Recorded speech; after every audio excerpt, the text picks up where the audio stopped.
আজ সল্টলেক বিদ্যাসাগর ভবনে আনুষ্ঠানিকভাবে উচ্চ মাধ্যমিকের থার্ড সেমিস্টারের ফল প্রকাশ হলো। যুগ্মভাবে প্রথম প্রীতম বল্লভ ও আদিত্য জানা, এরা দুজনেই পুরুলিয়ার রামকৃষ্ণ মিশনের ছাত্র। যুগ্মভাবে দ্বিতীয় মোট 10 জন, এর মধ্যে ঐতিহ্য পাশার নরেন্দ্রপুর রামকৃষ্ণ মিশনের ছাত্র। তৃতীয় সোহম ভৌমিক, এও নরেন্দ্রপুর রামকৃষ্ণ মিশনের ছাত্র। মেধা তালিকায় প্রথম 10-এ 69 জন, এর মধ্যে 31 জনই নরেন্দ্রপুর রামকৃষ্ণ মিশনের ছাত্র। আসুন দেখে নেওয়া যাক নরেন্দ্রপুর রামকৃষ্ণ মিশনের দ্বিতীয় ও তৃতীয় স্থান অধিকারী দুই কৃতী ছাত্রের প্রতিক্রিয়া। নরেন্দ্রপুর থেকে শেখ সাবিরের report, SS Star news.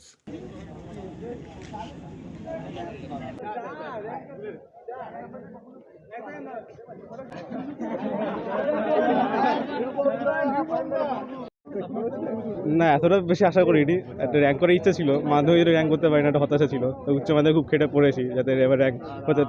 Third সেমিস্টারে ফল করলাম, ভালোই হয়েছিল, সেকেন্ড হয়েছি প্রথমে, খুবই খুশি লাগছে।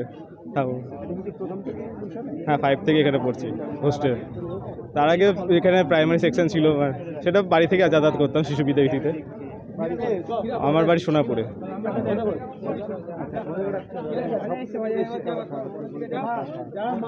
সব থেকে বেশি আমাদের অবশ্য ভবন হাউস মাস্টারদের বলবো যে সবসময় ভবনে পড়তে বলেছে, পড়াশোনার মধ্যে শিখেছে, উৎসাহ দিয়েছে যাতে সময় নষ্ট না করি। তারপর বাবা মা তো আছেই, বাবা মা দূরে থাকলেও সবসময় পাশে থেকেছে, তাদের আশীর্বাদ ছিল বলেই এতদূর আসতে পেরেছি।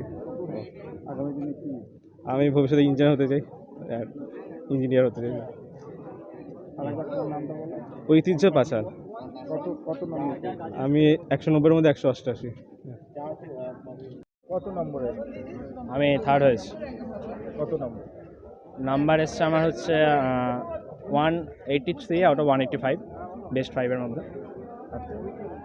কতজন তোমাদের এই মিশনে কতজন র্যাঙ্ক?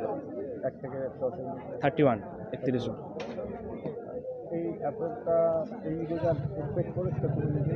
না, সত্যি কথা বলতে এতটা এক্সপেকটেশন ছিল না। মানে ভালো হয়েছিল পরীক্ষার পর বেশ ভালো লাগছিল, স্যাটিসফাই হচ্ছিলাম পরীক্ষা দিয়ে, কিন্তু র্যাঙ্ক করে যাব এতটা, তার উপর আবার থার্ড একা, ভাবিনি। পড়াশোনা যদি যেখানে অন্যান্য জায়গায় করতে আলাদা, হ্যাঁ, হোস্টেল তো অবশ্যই আলাদা তো হবেই। রামকৃষ্ণ মিশনের এই যে পরিবেশ, হ্যাঁ, চারিদিকে আপনি যখনই দেখবেন সবাই পড়ছে, তো আপনি তখন নিজেই আপনা থেকে পড়তে বসে যাবেন। মানে ডিস্ট্রাকশনের কোনো জায়গা নেই এখানে অ্যাকচুয়ালি। কী নাম তোমার? সোহম ভৌমিক। বাড়ি কত? আমার বাড়ি বালি, হাওড়া।